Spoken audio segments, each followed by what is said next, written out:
start with the affirmation.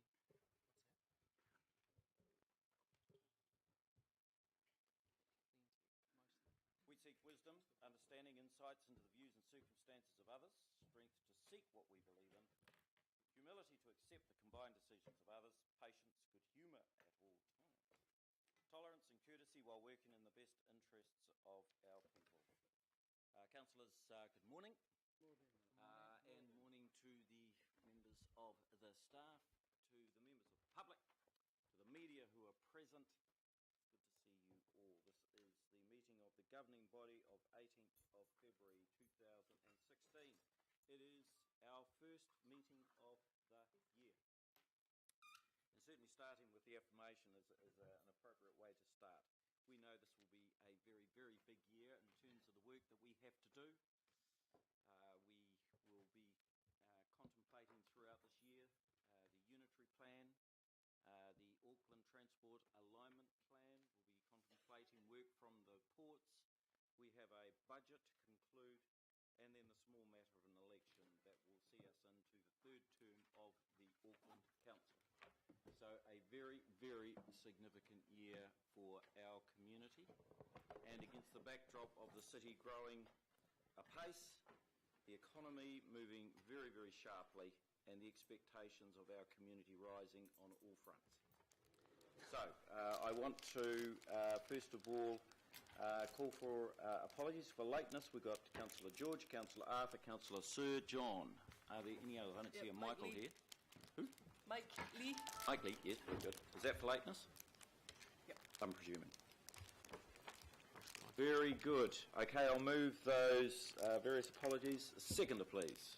Councillor Christine Fletcher, I've got. All those in favour say aye. Aye. Against, passed. Right, now, councillors, I'm going to do the acknowledgements and achievements. There are 4 people whose passing we need to acknowledge today.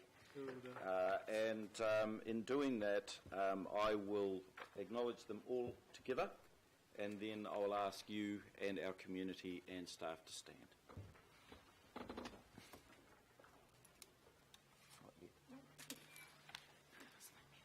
First of all, I want to acknowledge Bob Tizard. It was with much sadness that many of us around the country, and I personally heard the news of Bob's death at 91. It was a real joy to be around, but at the same time he didn't suffer fools. And he was more than happy in his notoriously frank way to say how it was. Bob represented the Labour Party for 30 years. He won the Tamaki seat in 1957 election, and after 3 years on the sidelines following the Robert Muldoon juggernaut in 1960, Bob was back in Parliament, where he remained in his seat until 1990. He served as a government minister under 3 Prime Ministers, Health under Norman Kirk, Finance and Deputy Prime Minister in Bill Rawlings' leadership following Kirk's death in 1974, and then Defence Minister during David Longy's time as Prime Minister. As Finance Minister, Bob delivered lower tax rates for many on low incomes, brought in standard tertiary bursary and increased low-cost lending for housing. He retired when he was the Panmure MP in 1990 and was succeeded by his daughter Judith. Bob was married to Dame Catherine Tizard, a former mayor of this great city and Governor-General. The couple had 3 other children, and Bob went on to marry again, first to Mary Nacy. They had a son, and then to his wartime sweetheart, Beryl Vignali. He was made a companion of the New Zealand Order of Merit in 2000 for his commitment to public service. He was elected to the Auckland District Health Board in 2007 at the age of 83. Born in Auckland and educated at Auckland Grammar, Bob served with the Royal New Zealand Air Force in World War II before studying at Auckland University, where he gained an MA Honours in History. He taught at the university and secondary schools until he won the Tamaki seat. I remember him, but there are a couple of standouts in particular. When he drove a tractor up the steps of Parliament in 1987 to draw attention to alternative fuels, and when he described the Treasury as economists gone berserk. Apology to all economists here today. And his ability to deliver an outstanding speech and take part in political debate. Man, he loved debate. Our thoughts are with his family. His loss is a truly sad one. Next, I want to acknowledge Barry Brickle. Barry Brickle of Driving Creek, Coromandel fame, made an indelible mark on Auckland's landscape through art. When he died last month, Auckland Council paid formal tribute to the renowned potter, artist, environmentalist and craftsman whose work features in many public collections in the city, including our councils. Barry spent much of his boyhood in Devonport and was intrigued by the toing and froing of the ferries on the Waitemata. Barry's subsequent work, the Harbour Ferries at Devonport Library, has been charming visitors for more than 35 years. The 18 relief tiles were commissioned in 1979 by the Devonport Library Associates, and the tiles were carefully moved from the old library to the new library, and this time last year, Barry was a part of the opening celebrations. Of course, he arrived by ferry. There was no other option. Following the opening celebrations, Barry sent the project team a typewritten letter with his observations on the removal of the tiles. He said it must have been a painstaking job cutting each tile out from the concrete surrounds without any damage, and for that he wanted to express his gratitude to those who did the demanding work. If you haven't seen the new display, I commend you do so in the near future. There are many other Barry Brickle creations scattered around our city and the nation. His death at the age of 80 means we have lost an iconic figure in the art world. Thirdly, Naomi Kirk. I had the privilege to speak at Naomi's funeral earlier this month. She was very much a loved person in the community of Mangere, and particularly the bridge. I think her civic spirit had a good deal to do with that. She was a real community soul. She and her husband Bill were constantly contributing to their community together for 60 years. I was asked to contribute to her QSM nomination, which I was very happy to do, and we were proud when she was awarded the gong in 2009 together with Bill, who was well deserved for both of them. Naomi did so much. She was foundation member of one of the first play centres in Auckland at Mangere Bridge. She served many years as a marriage guidance counsellor and as a Girl Guide Commissioner. An original member of the Mangere Historic Society, Naomi also formed the Mangere Bridge Book Club, which is still going after 25 years. She was a member of Mangere Probus, a foundation member of Local Community Control, and a recipient of the Royal New Zealand SPCA Jubilee Medal. She spent 2 years as the Mangere Community Board member and formed the Keep Mangere Bridge Beautiful Committee. Together with Bill, she planned and placed the first 16 hanging baskets in the township. If you ever visit the Mangere Bridge Township, those baskets are Naomi. That's really what Naomi did. She watered those baskets and nurtured a community. She was much loved and will be sorely missed by the community at large, especially by Bill and their children, Roger, Philip, Richard and Jude. And finally, Reverend Sione Tavake Tupo. Auckland's Tongan community deeply mourned the loss of Reverend Sione, who died at the too young age of 67. In the words of the Pacifica Medical Association, Reverend Tupou gave so much to the Tongan community in New Zealand, and in his role as a minister and also a church leader. He took care of so many families, and he was a pioneer in the Tongan community. Reverend Tupou was prominent in the Tongan Christian community and a scholarship student in Auckland before taking up an apprenticeship to become an electrician. He learned his craft when the government of the time was building state houses in Otara and Mangere. Reverend Tupou had his father's musical talents as was an accomplished guitar player. He is survived by his wife, Hugh. To you all, I'd now like to ask you to stand, please, in recognition of the passing of those great Aucklanders.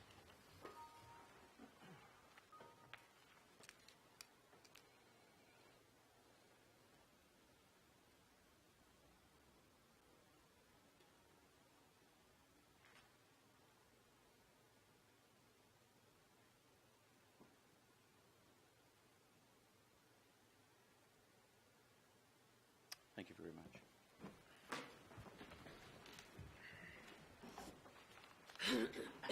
Right, I want to also acknowledge our achievements through the month. As I indicated, a big year, but it's been a very, very significant start. We've had the Prime Minister's statement on the 27th of January confirming the government's early commitment to the City Rail link, and we will be discussing that and associated matters relating to documentation over the next few days. We've also had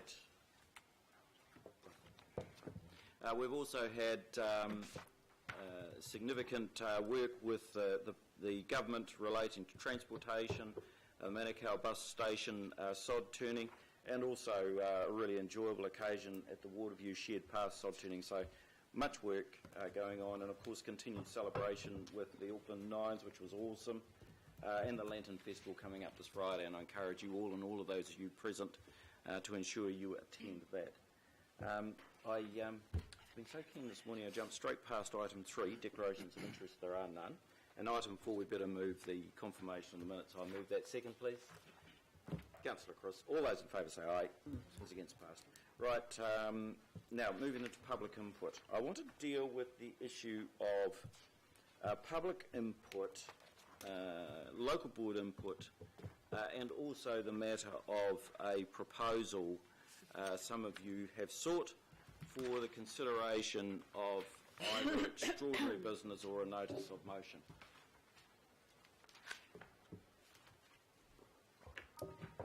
The matters that have got those seeking public input, local board input, and around the table extraordinary business relate to the continuing work that we are doing on the unitary plan.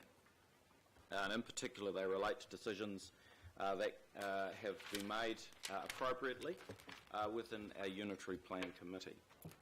I have taken the opportunity, first of all, when I was down in Wellington on Tuesday, meeting with the Prime Minister, Deputy Prime Minister, various ministers of the Crown, in particular to reflect on progress in the unitary plan, and assured them that I am, as a leader of this council, committed to ensuring that that unitary plan is concluded, and they assured me by return of their support. So against the backdrop of that, I'm also mindful of the fact that the recent decision of the Unitary Plan Committee relating to issues of upzoning or otherwise, or zoning generally in some parts of our city, have given rise to concerns. Those concerns have been expressed either by way of view around this table, or secondly by members of the public and also, of course, local board representatives from some of those communities. In the normal course of business, given the nature of the applications made to me, and they were either variously by way of notice of motion or by way of extraordinary business request, I would, as I had done before Christmas, just turn it down flat. But I actually had a delegation from 5 of those who are interested in wanting to address the issue of the decision making around zoning. I listened to their concerns being expressed and have indicated to them that my preferred way for us to go forward, and I think the reasonable way, considering the importance of the process that we're going through at the moment, is that this afternoon, as you're aware, councillors, we have a briefing relating to progress in the unitary plan and where to from here, and I think that that briefing will be significant and important given where we're at in the process.